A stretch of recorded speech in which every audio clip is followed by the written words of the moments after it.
Okay, now that we're down to just the cushion, we're going to go ahead and start to reinstall the new leather cover right onto the foam cushion here. Snag the new cover. You want to go ahead and start with the cover turned inside out. Okay, so you got the Velcro, the corresponding Velcro sticking up there. So what you'll do is you need to match this Velcro design with here. So you'll always try to start with this T in the middle first. Start with this T first. Go ahead and line it up. So we're going to go ahead and start. Push that down. And go ahead and push firmly along this seam line, which goes ahead and make sure that Velcro is sticking real tight. Okay, so the only piece that's really tight is this center piece I just pressed down. Now this left panel, you can see right here, we want to push this all the way as far close to this side of the cushion as possible. So we want to kind of get it stretched all the way with your hand on the inside, get it stretched all the way over, and get it real tight on that seam. Now go ahead and rub down that seam line as well. Go ahead and get that Velcro to really get a good hold there as well. So we're going to come back on this other side, we're going to do the same thing. We're going to start in the back, we're going to work our way front. Okay, now those are real good and tight. Okay, what that does is that keeps our pattern looking real good. Keeps it in the grooves where they're supposed to be, keeps it held down tight and centered. Now, to get the rest of the cover on, it's still inverted like this, still inside out. You take your hand, go on the inside, start at one of the front corners. Doesn't matter either left or right, doesn't matter which one you start with.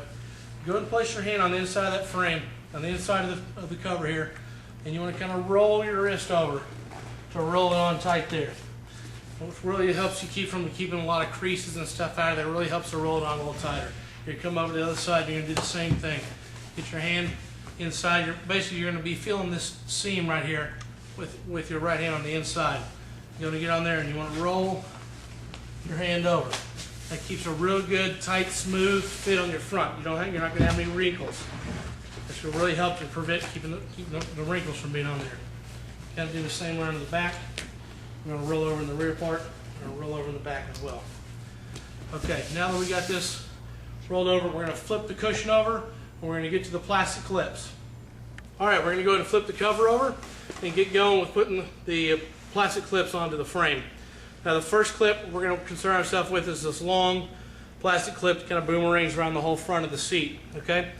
Now in this seat, this clip here, there's a long trough right around. I can kind of point it with my screwdriver. This trough right here is going to stretch over and wrap over this metal frame. Now there's these little notches along these deals, just like the notch there. That's what's really going to help grasp that plastic clip on. What I'm going to do, I usually start in one corner and work my way around. These front corners are going to be your trickiest parts. You're going to really make sure that these two corners right here actually gets into that thick trough of the plastic clip. If it's not all the way in the trough, you're going to have a lot of problems with it. Keep popping it off. It's going to drive you crazy. So if you're having trouble getting on, that's your first place to kind of go back and troubleshoot. Make sure you got it in the corners there. I'm going to go ahead and start here and come back around. We'll be back in just a minute. We'll start doing the rest of the clips. Okay, now that we got the main plastic clip on all the way around the edge, we're going to come back and go ahead and attach the following, these four here and this one right there. These are going to be pretty easy to stretch on and clip over. 1 and 2,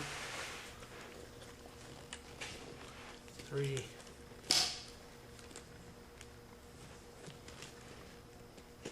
4. The last one across the back.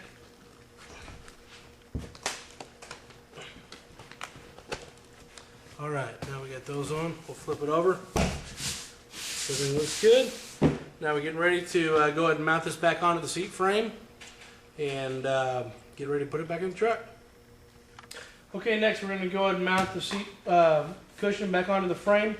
First we're going to line up these two little notches back onto the bottom of the frame, right through here and there. That's the first notch we want to go ahead and line up when we push the cushion on. So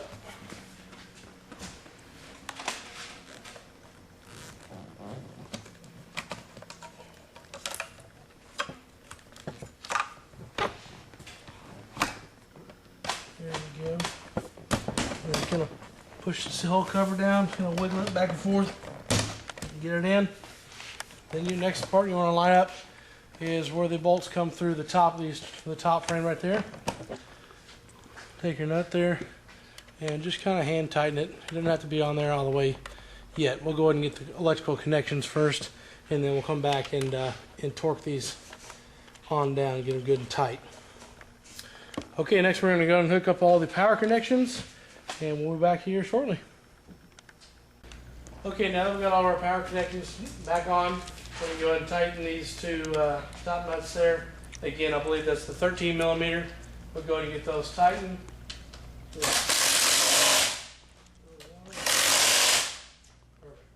Now when you wind up going in and putting the seat back into the truck and plug up all the power connections, a quick little test to know that if you've missed one of your connections, if you forgot to plug something back in, the first thing that's going to happen is your airbag sensor is going to go off in your dashboard.